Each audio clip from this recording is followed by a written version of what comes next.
Welcome to the Coop Tank. I'm your host, Steve Cooper, coming to you from SuiteRecording in beautiful Mount Laurel, New Jersey. And, to tell you something about SuiteRecording is the producer of the show, the owner of SuiteRecording, and my buddy who's one hell of a guy, it's Joe Gangemi. What's up, Joe? Yo, Coop, what's going on?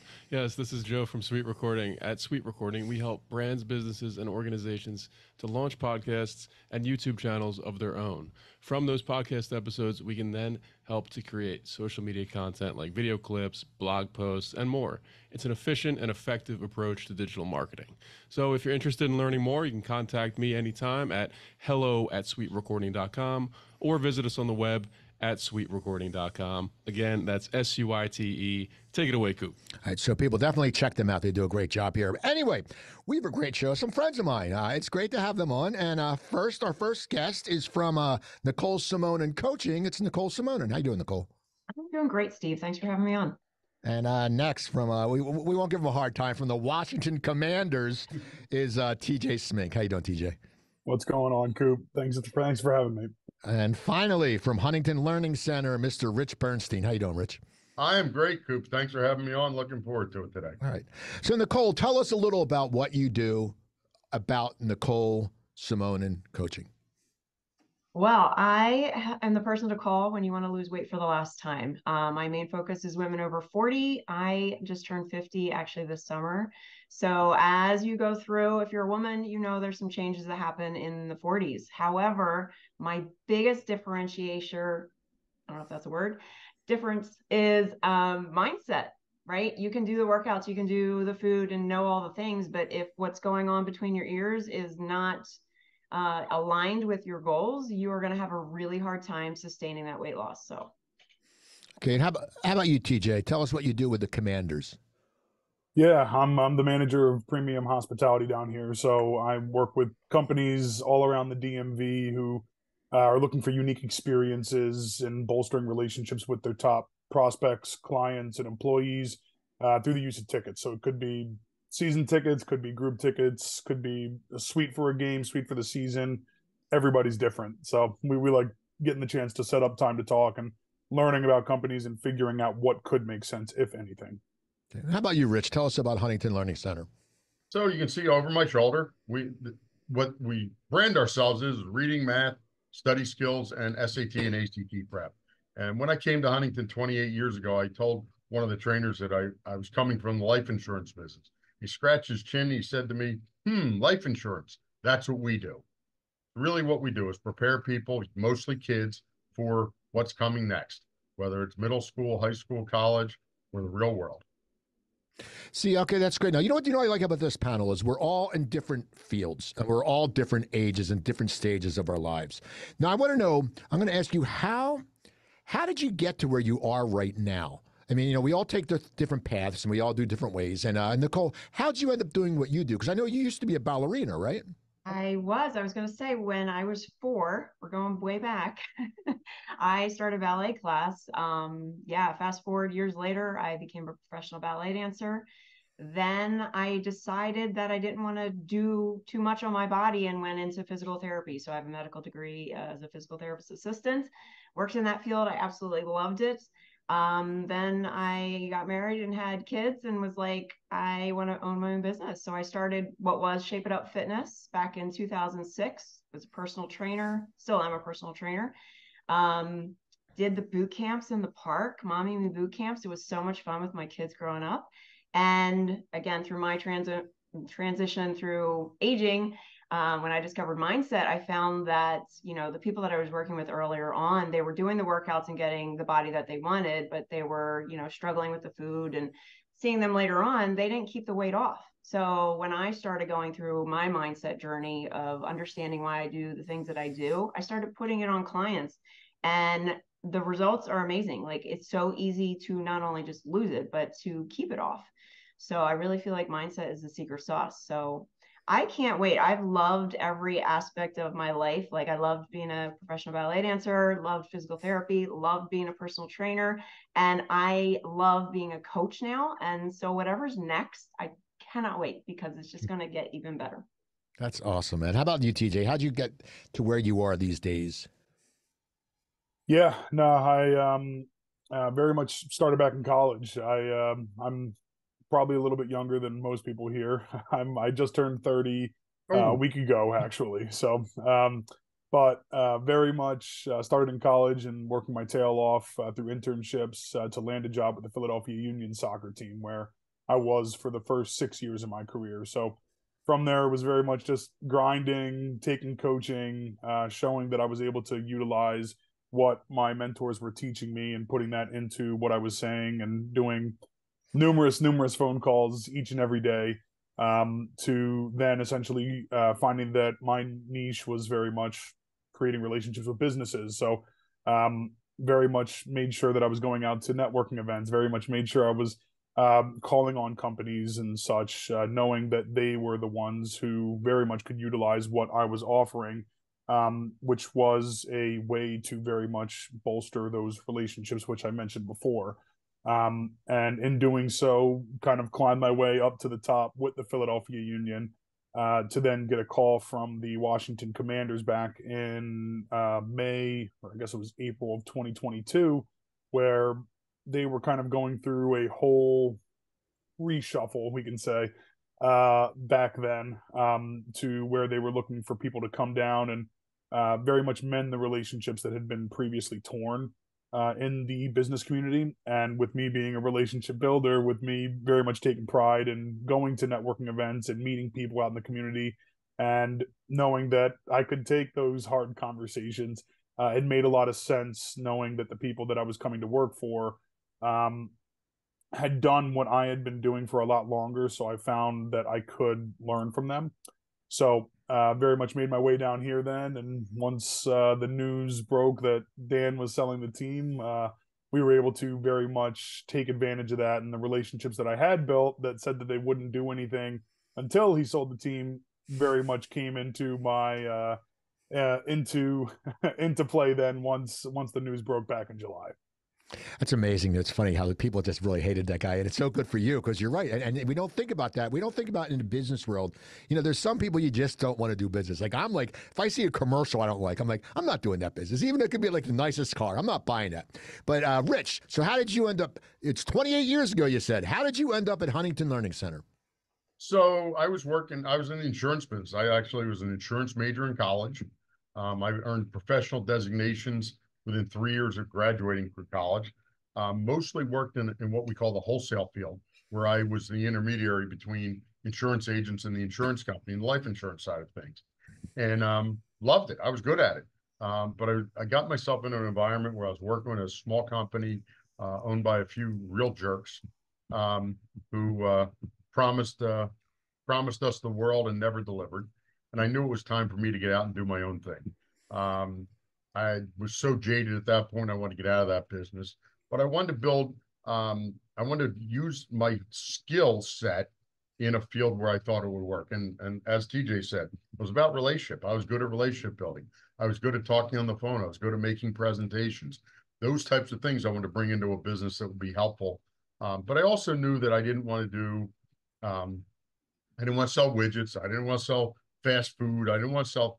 I didn't want to be in the food business. So I started looking around, and I came upon a different type of tutoring business that was available to be purchased, and it was an independent, and I just didn't feel like I had the educational background to do that. I stumbled upon Huntington that was selling some local centers, and there I knew I would get trained. I knew I would learn everything I need to know about the tutoring business, and we started with one center in Springfield, Pennsylvania. Ran that for about 11 years. 5 years into that, we, with some partners, purchased the center in Wilmington, Delaware. They bought them out 2 years later. That didn't work out well with them. And then a few years after that, decided to get back to this side of the river, the New Jersey side, where our kids were growing up and needing a little bit more support in high school. So we first bought the Cherry Hill Center, and then had the Turnersville Center 2 years later. And that was 19 years ago. We've had the two of them. So it's been a great experience. Worked with the number's about 15 to 17,000 students at this point. That's amazing. Now I got to ask you, all of you, What's a weakness you need to overcome? Like me, I procrastinate. Like I told my wife I would put the Christmas lights out. And it's not even lights. I'm just like sticking candy canes in the ground. Nothing major. I would do it last week. And now I'm looking at the bag. So today I have to go home and do it. But that's one of the things I have to work on. I'm a major procrastinator. I'm trying to write a book and it's all in my head. I just don't sit down and write. What's something, a weakness we could say that you have to work on? TJ, what's something that you have to work on in your business world? So, as I said, like I very much pride myself on being a relationship guy. But with that being the case, I get asked a lot of different either people that I know or companies or whatnot for like little tasks and stuff. And I need to do a better job of saying no, if that makes sense. Because everyone wants to work with an NFL team. Everyone wants to work with a professional franchise of some sort. And sometimes it doesn't necessarily make sense. So like when I get asked for like free tickets and stuff, like it pains me that I can't help friends when they want to do stuff like that. But at the same time, like I only get we get 2 tickets per game. And once those 2 tickets are gone, like there's nothing I can do to help. So that's the big thing that I need to work on myself, is more saying no more frequently. See, that says something good about you, though. It says you're a good person, because a lot of people are like, just turn everyone. How about you, Nicole? What do you have to work on? Following my calendar. I really have a hard time. I will have things put on there. So like my podcast, I'll be honest, my podcast does phenomenally well. I haven't posted one in like a month, and it just keeps getting pushed back. Now I'm getting ready to rebrand, but so there's part of that. But yeah, it's really following that calendar and really sticking to it. Because I know when I do stick to it, like magical things happen. Like I get some stuff done. So yeah, that's probably my biggest weakness. How about you, Rich? Well, I would say that, if I was one of my students today, if I was growing up in first, second, third grade, I would be the poster child for ADHD, I think. So that is distractedness. It's just, I'm easily distracted, so I don't always follow through on things at the moment. I don't start it and finish it all at the same time. Causes me to have to work a whole lot harder to get the same things done, more hours, but at the end of the day, I get the work done. But now that's not sitting and talking to somebody. I have parents in my office all the time. I can sit and talk to people for 6 straight hours and I'm great. I'm not distracted even a little bit. But it comes to paperwork, it comes to writing reports, things like that. No way. I just can't do it straight through. And I've learned that. And frankly, even before I was in this business, I've learned that I just had to put in more hours than other people because, and I did that when I used to study in college. I had to put in more time in order to get the same amount of work done sometimes. So, but you live with it. You learn to live, but it's a weakness. So there are weaknesses. I want to go to challenges now. What's a challenge that you've had in the last year? A challenge that you've overcome?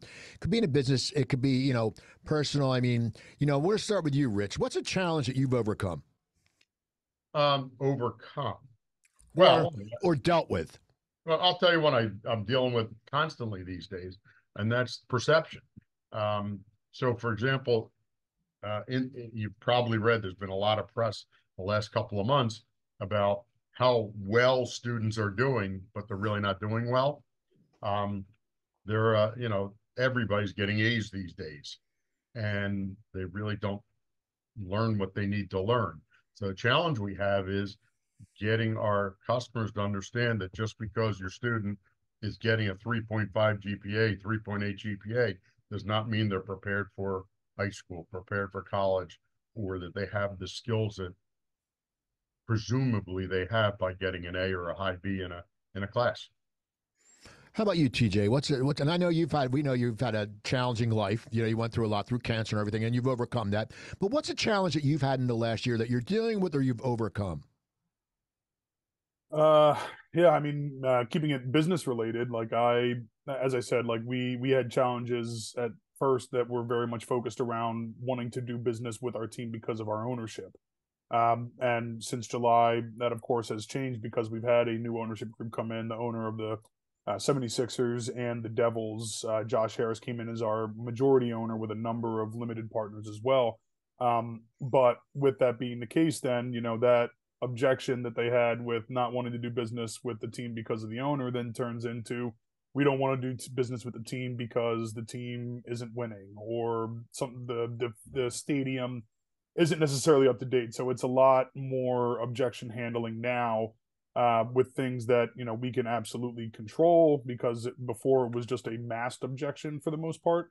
So now it's very much just finding ways that we can get people to understand that, you know, it takes time. Rome wasn't built in a day, and these guys came in 6 weeks before the season started and are very much making upgrades to the stadium as well as upgrades to the roster.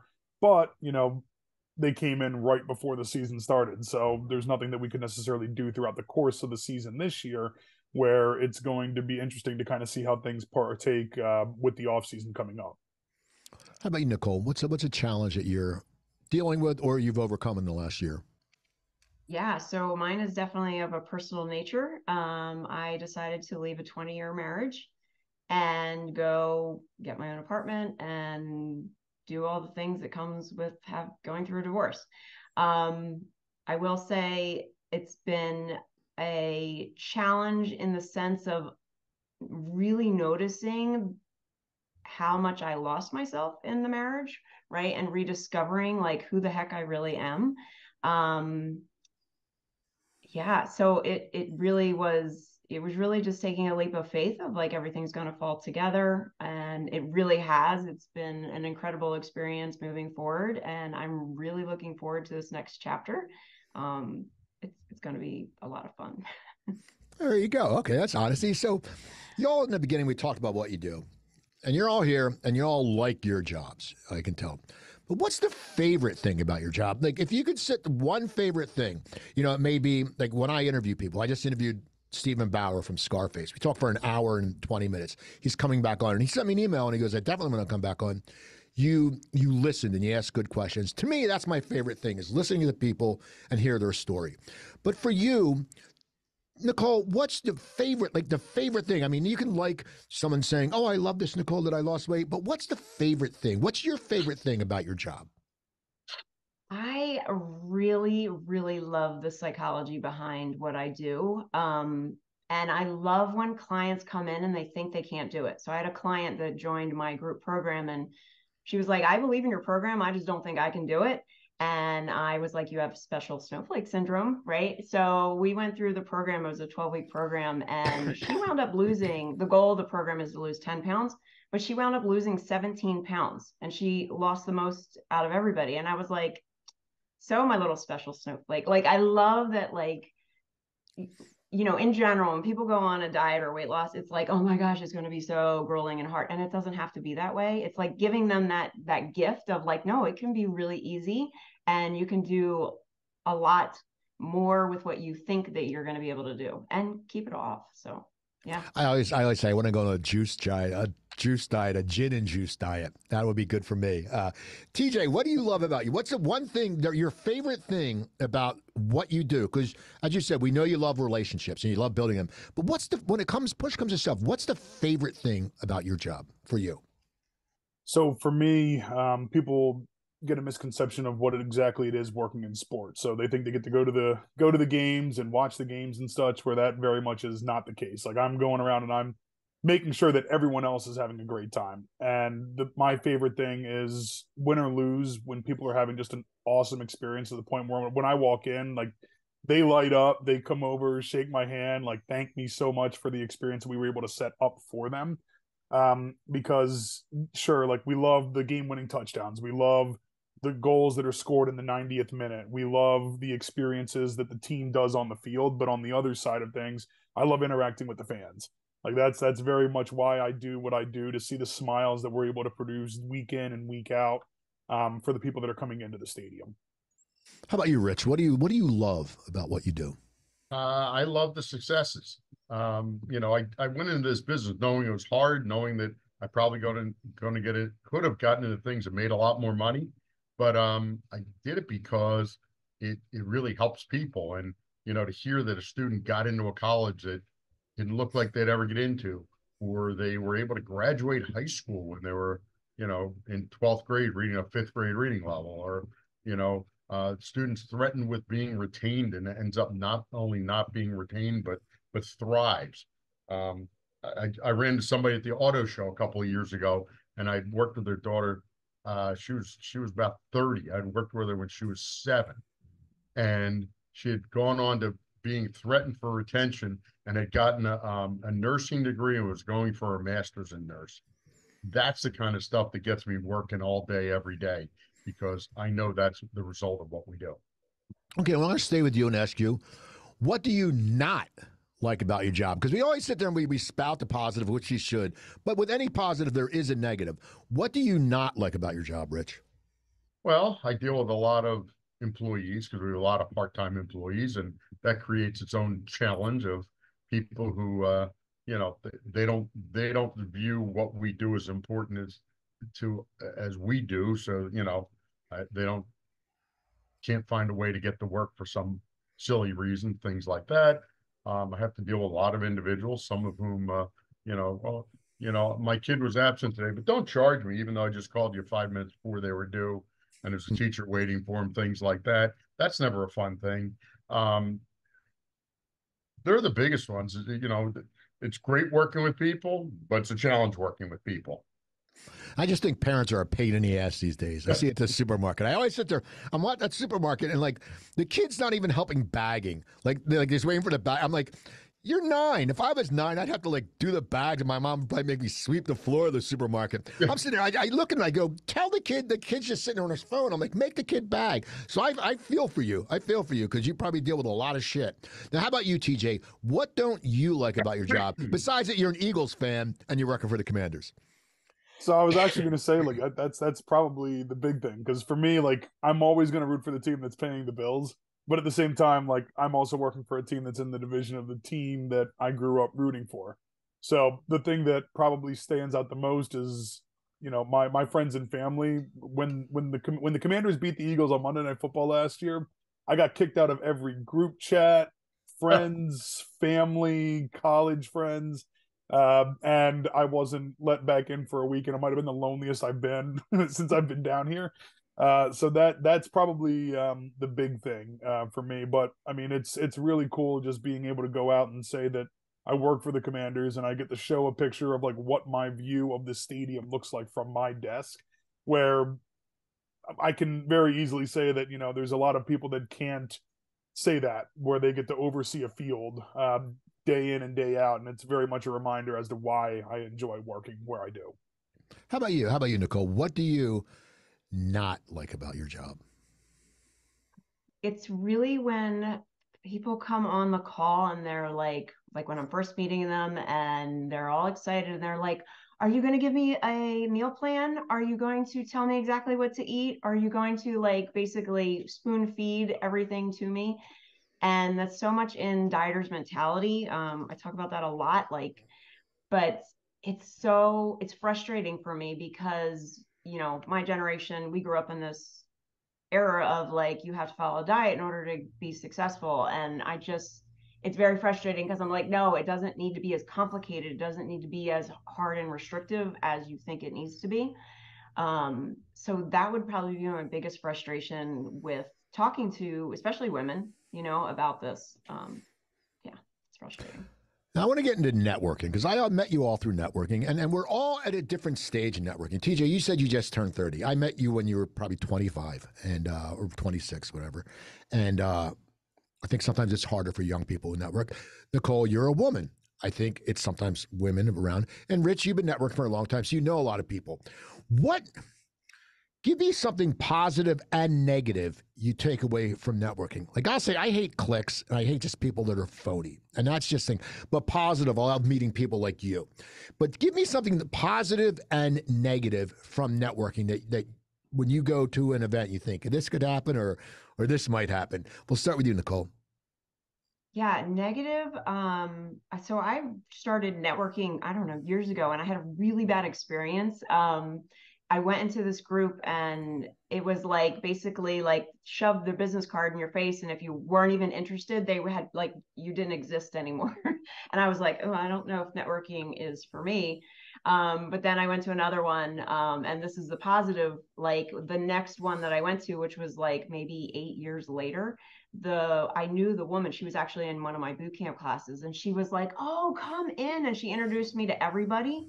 So I love when someone kind of takes the hand of the new kid that comes in and introduces them to other people and makes them feel comfortable, because I do feel like there's this like high school aspect sometimes when you go into networking events where it's like, if you're just stepping in and you don't really know people, you're just kind of wandering around and nobody, makes the effort to be like, "Hey, how are you?" and things like that. So that would be my positive and negative. How about you, TJ? Because you were a young guy when you started networking. You didn't, that's, I mean, there is, I always look at it. I always try to take young people under my wing, especially if they went to Stockton, where I went to college, or Cherry Hill East, where I went to high school. I always look out for them. But for you, what was it like? What did you, as a young person, it must have been different because you're walking in with a lot of, older people.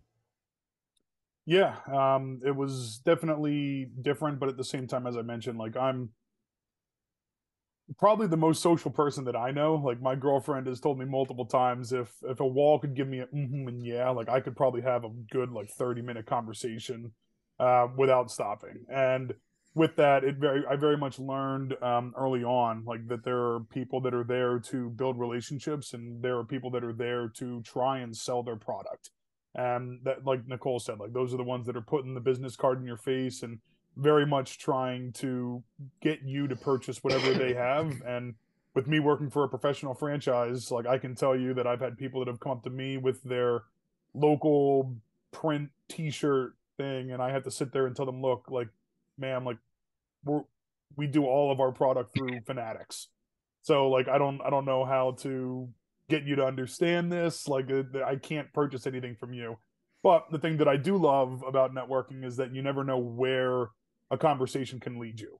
So for me, I met someone through the Jersey Man Legacy Club who introduced me to a person that they knew that enjoyed soccer down in North Carolina, who was on their high school soccer team with someone who went to Penn, that owned an IT company up in Bluebell. So from there, that person up in Bluebell ended up purchasing season tickets from me, but I had to go all the way down to North Carolina to then get introduced to the person that's all the way up here. So like I loved that, even though maybe the person that I originally chatted with didn't necessarily lead me to a sale with that person, they eventually got me in the right direction to someone who actually was interested and could utilize what we were selling to advance their business up in the area that I was working at. And I'm going to pat myself on the back here. Because of me, TJ got to meet Rich Redmond after the Jason Aldean concert. So that's through networking. That was just a random thing. I mean, we're different ages, but just it was a random thing, and he was a Jason Aldean fan. But that's what's the positive thing about for me for networking. How about you, Mr. Bernstein? Because you're out and about all the time.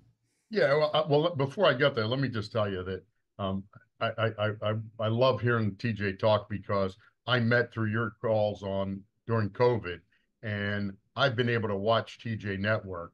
But more importantly, I've been able to watch him work the crowd in the stadium. There ain't nobody does it as well as he does. And I've been in a lot of stadiums and a bunch of places, and he does it great. You got to come back to that, Rich. You got to come back to the U, my friend. You got to come back.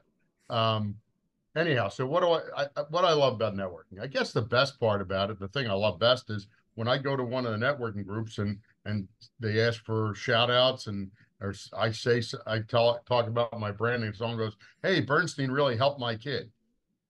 Because that tells me all that time you put into it is paying off.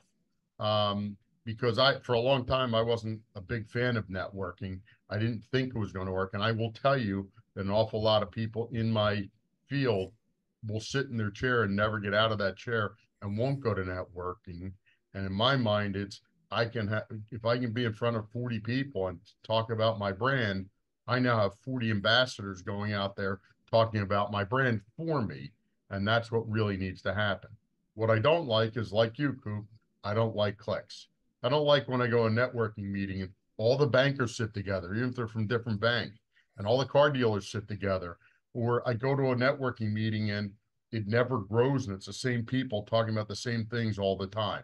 Those are the things I don't like. And I'm in one group right now where those of us it's a small group that we're all trying to get it to grow, because it's a small clique at the moment, and we can't let it happen that way, or it's no longer worth our time. Okay. Now I want you to each give me 2 characteristics that you think that describes you. Like mine is I'm genuine and I'm funny. And I can say that I am. I'm funny. I know Rich has seen me perform. I'm a funny guy. But TJ, 2 characteristics that describe you. The 2 that came to mind at first, I would say, first and foremost, hardworking. Like I very much I pride myself on trying to be the hardest working person in the room. And with everything that I've had to go through health wise with my cancer journey back in 2020, I would say resilient. And with that, I've been able to very much connect with numerous other people who were going through the same battle that I used to have to go through.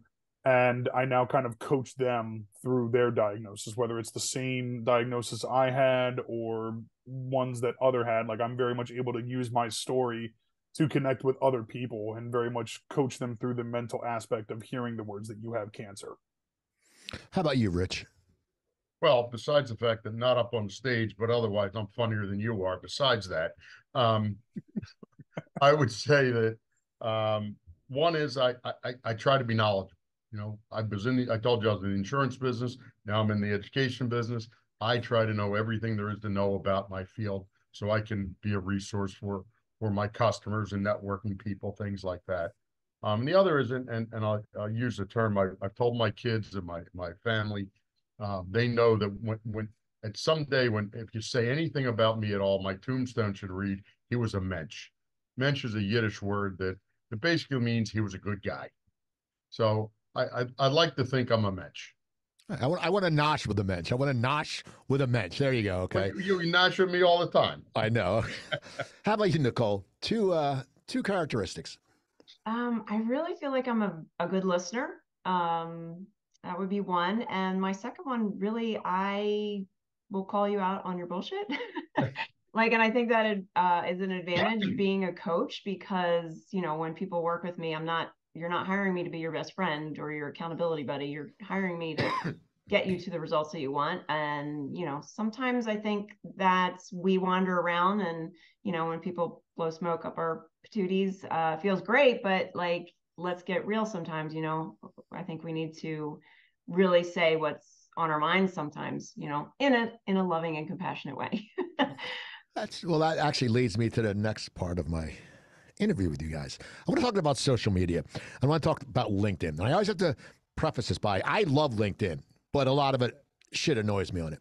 And it's funny because each of you have what you do is perfect for LinkedIn. Like, you know, promote something about sports. Everyone likes to read that. Rich, learning. People want to see an article. Nicole, health and fitness is perfect.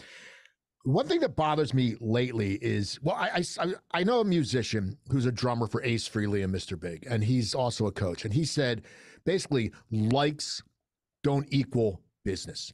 And that's true. And I think a lot of people go on LinkedIn to get likes, and they'll comment, and I see some of the most insincere comments, and I hate the celebrate button. I mean, my wife had an argument about that. I give me a like or a love. I don't need you to celebrate it unless it's a birthday.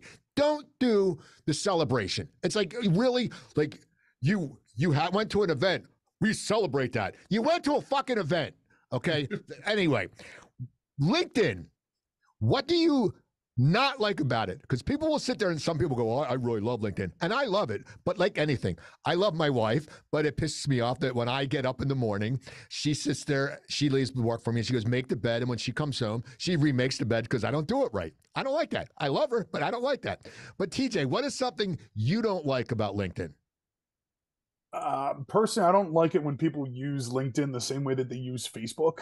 I think that LinkedIn is very much the professional social networking aspect. So like when I'm posting on it, I'm posting about like concert announcements and like upgrades to our stadium, and you know, like, hey, like we've got this team coming in a couple of weeks. It just became a sellout, but you can still get in if you were interested in looking at a suite. Like I very much use it from the business aspect, but like there are posts that'll get like the tens of thousands of likes and such. But then I'll also see like others where it's like they're hitting on people on LinkedIn. It's the weirdest thing to me. So like I like it when people keep it professional because that's what LinkedIn is supposed to be used for, as opposed to very much just not. How about you, Nicole? And you're a woman, so it might be different for you. You might get some really creepy DMs sometimes, but I hope not. but Not, no, not no, me, yeah, TJ. not her, not you, TJ. I'll send you some creepy DMs, TJ, just to piss you off. Nicole, what is something you don't like about LinkedIn? Yeah, I do get some random things, not so much the creepy. The creepy are more on Instagram and Facebook for sure. But yeah, I feel like it's funny you say that, TJ, because I feel like LinkedIn for me, I have a hard time feeling like I'm presenting a professional post. Like I almost feel like LinkedIn's a little stuffy sometimes. Like it's too professional in just my opinion. I feel like I posted something, I don't know when it was a while ago. I don't even remember what it was. I think it was about food. And I know, Steve, you don't like about the food thing, but somebody made a comment like, this is not meant for LinkedIn. And I was like, do you eat food? Like, how is that not part of your life? Right. So, yeah, so I would say what I don't like is the stuffiness. I also don't like that the back end, like posting and things like that. Thank God they started doing scheduling. Like I love that aspect. They added that. I don't know if you know if that's available, but yeah, I just feel like LinkedIn is a little bit more behind tech wise than like some of the other ones. Like I have nothing against food. You should post food. I have nothing against that. I always post food on Facebook. I wouldn't post it on I LinkedIn know. because I don't do what you do. But for you, you should post food because that's what you do. Like Dan Ninnerell is a chef. He should post food. You want to see it. And for you, you can say, hey, eat this, not that. And how about you, Rich? What's Well, I can tell you what I don't like about it. I'm listening to you guys and going, damn, I didn't know you could hit on people on LinkedIn, but you know, no, I'm not kidding. I'm kidding, dear. No, I didn't mean that. But I don't know enough about it. I guess the biggest thing I don't like about it. I learned some stuff on one of your networking groups, Steve. I learned more about it and I remember who it was, but how to use it better. I don't use it well at all. That's what I don't like. It's like this big thing that I don't know much about. And I didn't know you could schedule posts. I didn't know you could, there's so many things I don't know about it. And that's what I don't like. I wish I knew more about it and how to use it more effectively. so I like this part of the show because I don't read business books, and a lot of people do, and a lot of people get a lot out of it, and I see that, and I don't have the attention span. I just can't, But I don't. But what's a book that you've recently read or read in the past that has made an impact on you, and it could be something you read. I know Rich is probably green eggs at ham for you, but it could be something that was years ago or just recently. But TJ, what's a book? Have you read a book, and it could be any kind of book that has made an impact on you? Yeah, book that came to mind recently is I've been doing a lot of reading with the Tyson Group. So we actually do Tyson Group training here with the Commanders, but Lance Tyson wrote a book called Selling as an Away Game, and it's very much talking about it actually pretty much perfectly describes what it is like selling in sports, but very much talking about how like we can get caught up in kind of selling our product without actually listening to what someone is actually looking for, and very much kind of takes it into perspective of like, hey, like yes, like we have an awesome product, we have a cool thing, like people love sports, but at the same time, like people aren't going to buy just because they love sports. Like there's got to be a reason behind it, where it very much kind of jumps into the psychology behind why people do purchase and why they purchase what we offer, and very much dives into like how we're able to kind of work around that and use that in our favor compared to not. How about you, Nicole? What's a book? I fathom you as someone who reads a lot of books.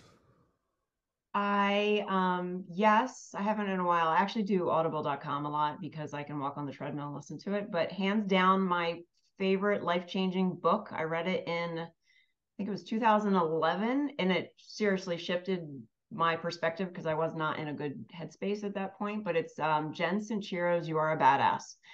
I disclaimer, there are a lot of F-bombs in that book. So if you don't like F-bombs and C words and things like that, don't read it. But she is from New York. She's Jewish. She's got the whole New York Jewish accent thing. She's hysterically funny. I love listening to it on Audible, but I also have the hard copy, the ebook. Like, I mean, it's one of those books where, like, when I'm having a rough day, I flip through it and whatever page it lands on, I'm like, oh, yeah, that's exactly what I needed to hear today. So, How about you, Rich? So I'm going to use an oldie but goodie, and a book I read multiple times back in high school and college, frankly. And I think that it's one that, despite that, I think it was written in 1938. You can build a whole selling and business career just based on the principles of the book, called How to Win Friends and Influence People. Whether it's business or personal, Dale Carnegie had it all down. I'd be curious to see what the Dale Carnegie programs do today, because we're in a different world than knocking on people's doors and shaking hands all the time. And, in a digital world, I imagine they've adapted to it, but the principles stay the same, I think. So all of you are different parts of your life. How do you define success? What to you, what is success? I mean, people can define it by cars. It says you're different. TJ, how do you define success? So success for me now is a lot different than how success was for me 5 years ago. Like 5 years ago, I was very much on the grind, like making money.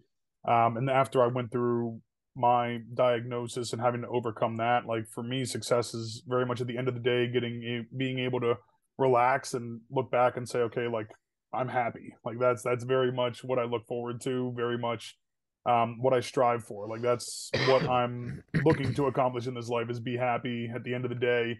When it all comes down to it, it doesn't matter how much money I make. It doesn't matter the cars or whatever I buy. It's more so for me, the impact on people that I have and how I view myself.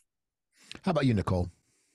yeah, similar. I'm gonna steal a sort of quote from Grant Cardone. I want to freaking ding the universe. Like, I want to, even though I'm 50, I feel like I'm just getting started. Like, I want to make such a big impact in this world for everybody in general, like, but mostly women that just are hating themselves skinny. Like, that doesn't need to happen, and really stopping that generational cycle that we just keep perpetuating onto our kids of how to eat and, how to hate yourself, basically.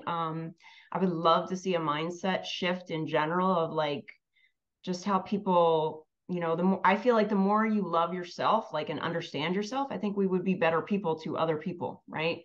So yeah, that is how I define success, like really making an impact in this world. How about you, Rich? So, like TJ, my definition has changed many times over the years. And, early on it was, I got to be really wealthy and I want to make a lot of money, and that's what's going to make me happy. And, when I came into this business, I did it specifically knowing that I could make a nice living, but I could have gone elsewhere and made even more, but wasn't going to make me happy. So success for my business is helping more and more kids and making and changing families' lives and all that. And, we've all in our lives have met plenty of people, been, quote, successful in their careers. And you look at them and go, yeah, but I wouldn't want that. If being successful meant being that, I don't want to be that. So, I think I'm going to use a phrase that a friend of mine says all the time: don't be an asshole. Who says that, Coop?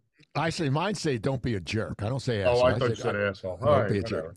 Yeah. So my success is to be bald. So I've kicked ass. So that was my success. So final question. I win. Final question. I always like to hear the answers to this. Someone comes up to you bright-eyed and bushy-tailed. They can be getting out of high school. They can be getting out of college. They can be starting a second career, or they could just be getting out of trade school. They want to make shit happen. Okay. They're getting out into the business world. Okay. What is the advice you would give them if they came up to you as like a mentor or as a confidant and said, hey, Coop, what should I do? And I'd say, you'd give them advice. What would you tell them, Nicole? Well, I would do two parts. I would say, one, follow your guts, like really trust your instincts, but also get a really good coach that is doing the things that you want to do and has done it successfully, right? Of course, you want to get a coach that is going to help you in whatever career you decide. But yeah, definitely trust your instincts and get a great coach. How about you, TJ? So there's a lot of things that come to mind when talking about this. And I know, Coop, you mentioned that you do a lot of work with younger people that are like coming out of college and such. I do the same. I was actually on a call last night with a football player from my alumni, Shippensburg University, who was saying that they were looking to get into sports. And I was telling him, like, look, like, go to this professor because that person very much helped me in making sure that my resume was up to date. I was being professional in interviews and such. But then I also, what I tell a lot of people is like, make sure that when you're crafting your resume, you're crafting your resume around the job that you're going for. So someone who's going for a job in sales is not going to have the same resume that's going to be for someone that's going for a job in accounting or a job in marketing. Like, you want to highlight different aspects of who you are and what you've done in your life thus far. This way, it very much resonates with what the job that you are applying for. How about you, Rich? So a few things. One, similar to what Nicole and TJ said. First of all, surround yourself with people who are successful in the field and outside the field. You know, people who maybe it's, you know, maybe not selling seats for the Commanders, but maybe it's somebody who's networking to sell cars or something else. You know, surround yourself with people who are successful. Listen to experts. You know, don't think you know it all. And I think, you know, make sure you're going to be happy in what you do. And, you know, I've been coaching, not coaching, but chatting with some younger folks lately who are not real thrilled about what they've been doing, making a lot of money, but not real thrilled. And, you know, life's too short. It's too short. You know, we spend more time at work than we do at anything else, maybe except for sleeping. So, you know, if you're going to do it, make sure you're going to enjoy it, because it ain't worth it if you're not going to enjoy it. That was great. I want to thank you all for coming on today. Now, how can people get in touch with you? Nicole, if they want to find out more about you and what you do, how can they get in touch with you? Yeah, definitely go to NicoleSimonin.com. Like I said, I'm rebranding, so you can also follow me on my personal Facebook page. That will keep you up to date of everything, in case that Nicole Simonin link doesn't jump you over to the new one. How about you, TJ? Very active on LinkedIn. I've got it as my second screen every single day, so please feel free to reach out to me on LinkedIn, TJ Smink. And you, Mr. Bernstein? Well, I am on LinkedIn as well, and my personal name, but corporate website, which covers all the franchisees, is huntingtonhelps.com, and I'm at the Cherry Hill and Turnersville location, so you can just find me on those places as well. Okay. And people, you can reach me at the Coop Tank at yahoo.com. If you want to advertise on the show, please hit me up. You know, the people who come on the show are business leaders in the community. And a lot of people who watch the show are their friends. So they're also business leaders. So wouldn't you want to get your message out to the business people? Also, go to YouTube, search the Coop Tank, watch past shows, subscribe to the network. There's a lot of good episodes, a lot of good, valuable insight there. My other website is coopertalk.net. You can find over 985 episodes of celebrities you know and musicians you listen to.